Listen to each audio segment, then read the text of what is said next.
পাখি এ বুঝাইলে মনে বুঝিস না তুই কোন জঙ্গলের পাখি রে আজ মনে মরি চঞ্চল রে।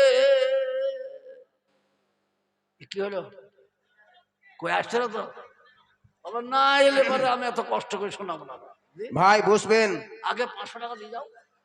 মুফতি সাহেব আসছেন, তার আগে বাচ্চা একটা 5 মিনিটের বক্তব্য শোনাবে, তারপর উনি আসবেন। টাকা দিয়ে দাও তাহলে চঞ্চলটা পুরা করবো।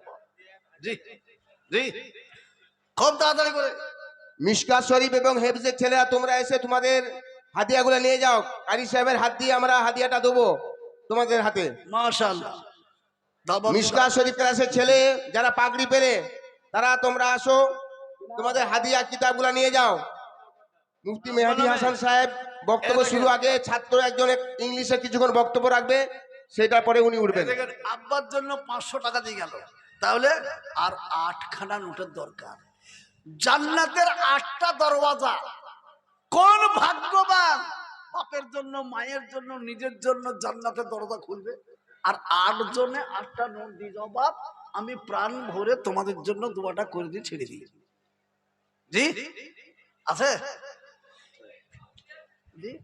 এরা জান্নাত চাই কি চায় না? মেদিনীপুরের লোক, ওগো পশ্চিম মেদিনীপুর গুয়েদার লোকে, চন্দ্রকোনা রোডের লোক, এরা কোথায়?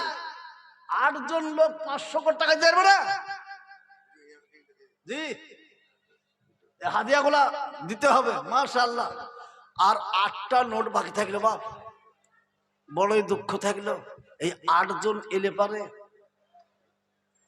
আল্লাহ রাসূল বলেছেন ইন্নামাল আমালু বিন্নিয়াত, তোমার নিয়ত যদি হয় আমি জান্নাতি হবই ইনশাআল্লাহ, তো মসজিদকে জান্নাত।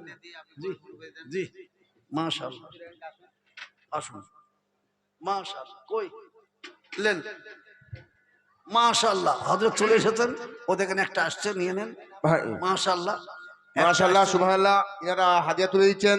তারই মাঝখানে উনি বক্তব্য শুরুর আগে আমাদের মাদ্রাসার ছাত্র শেখ সালমান সাল্লামা